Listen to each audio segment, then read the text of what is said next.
Elle se déplace du côté court au côté jardin pour couvrir tous les angles de la nouvelle. Pour savoir et comprendre, Sophie Durocher. Isabelle Huot est docteure en nutrition et aujourd'hui, on va se pencher sur la question de l'obésité. De plus en plus de gens qui sont obèses. Notre collègue Richard Béliveau dans le journal disait à quel point ça pouvait causer des problèmes aux genoux. Les genoux ont de la difficulté à supporter tout ce poids, problème d'arthrite. Est-ce que les médicaments sont la meilleure solution ou il y a d'autres solutions, Isabelle? Médicaments style Ozempic. Ben justement, c'est tellement la folie, puis l'histoire de la médication en termes de perte de poids, on n'a pas eu beaucoup de succès dans le passé. Je pense notamment aux médicaments qui étaient utilisés pour empêcher l'absorption du gras. Ça amenait ce qu'on appelle une diarrhée avec beaucoup de gras dans les selles. Ça a été mis de côté. Au début des années 70, on utilisait des amphétamines. Ça aussi, ça a causé beaucoup de problèmes, l'hypertension pulmonaire. Bref, il y a beaucoup de choses qu'on a essayé dans le passé qui n'ont pas fonctionné. Je dirais depuis, Ozempic a été accepté en 2018 pour le traitement du diabète. On s'est rendu compte que ça fonctionnait pour la perte de poids. Et depuis 2023, c'est la folie. Et ça m'inquiète. Donc, oui, c'est bon. Oui, en fait, ça m'inquiète parce que c'est souvent demandé pour des raisons purement esthétiques. Donc, c'est quoi l'Ozempic? Parce qu'il y a plein de molécules maintenant qui viennent d'arriver sur le marché. Il y a une grosse compétition entre l'industrie pharmaceutique qui va avoir la molécule qui va fonctionner le plus rapidement.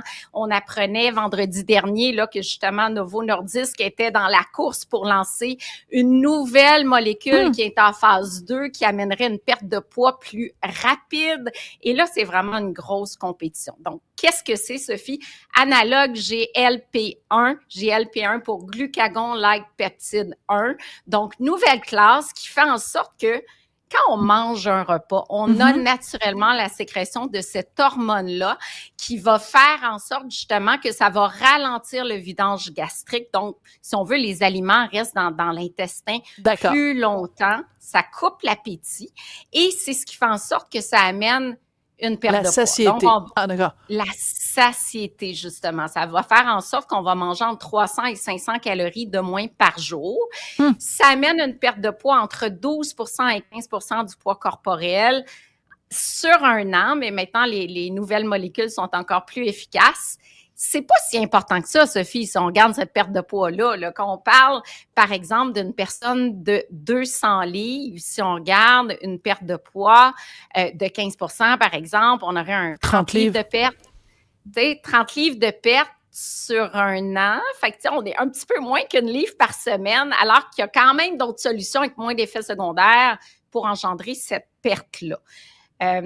Donc, c'est pour ça que ça t'inquiète. C'est pour ça que ça t'inquiète.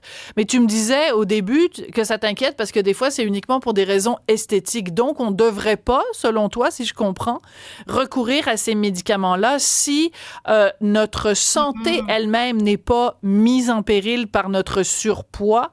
On devrait garder ça seulement quand c'est pas pour des raisons esthétiques et que notre santé est vraiment en danger. Ben voilà, parce que moi, je vois des cas, des gens qui veulent perdre 15-20 livres, qui demandent à leur médecin absolument une prescription. Ça coûte cher et j'aurais envie de dire, avant de dépenser 300-400 $ pour cette injection-là hebdomadaire, maintenant, il y a des injections pour d'autres compagnies aussi quotidiennes. Avez-vous investi ce montant-là pour travailler vos habitudes de vie? Excellente question.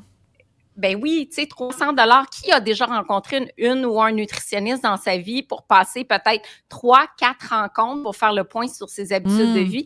Qui a déjà rencontré un psychologue spécialisé en troubles du comportement alimentaire si on a tendance à avoir des débordements, des compulsions alimentaires? Qui a déjà investi ce montant-là dans un kinésiologue pour un programme d'exercice adapté, travailler son métabolisme? Pour moi, c'est la voie facile. Je comprends qu'il y a des cas où il y a des complications puis il faut agir plus vite, mais quand même, c'est rendu l'accessibilité facile à se procurer. C'est rendu, je ferai pas d'effort, je vais prendre l'Ozempic ou encore je vais prendre les autres molécules parce qu'il y en a plein maintenant sur le marché, alors qu'on doit à la base travailler ses habitudes de vie. D'accord. Et c'est j'adore ça un peu ça. qui m'inquiète.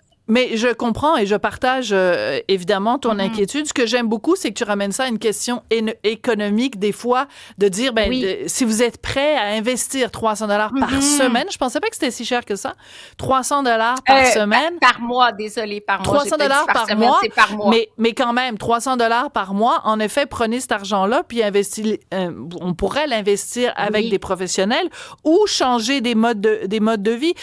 Parmi les suggestions que tu fais, consommer moins d'aliments transformés, éviter les boissons sucrées et redécouvrir ces signaux de satiété. Ou alors, moi, je dirais aussi une autre option, écouter Cube Radio tous les lundis, parce que les chroniques d'Isabelle nous amènent à justement remettre en question nos habitudes de vie. Oui, puis oubliez pas que quand vous cessez la médication, il y a une reprise de poids. Ça vient d'être démontré dans une étude. On reprend presque totalement le poids perdu. Puis il y a énormément d'effets secondaires du point de vue gastro-intestinal, nausées, vomissements, surtout au début. Mais ça reste une médication avec des effets secondaires. Pensez-y 2 fois. Pensez-y 2 fois parce qu'à un moment donné, il faut aussi apprendre à s'aimer. Et si le prix de cette perte de poids, c'est d'avoir des nausées, des vomissements, moi, je ne sais pas, mais bon, ça vaut la peine de peser le pour et le contre et le coût et les bénéfices. Isabelle, désolée d'avoir écourté ta chronique aujourd'hui. On lui a fait faire subir un traitement Zempic, ta chronique, à rétrécir. Elle était toute mince aujourd'hui, ta chronique. Merci beaucoup, Isabelle. C'est correct. Merci, Cybèle. Un plaisir de t'avoir avec moi. On se retrouve demain.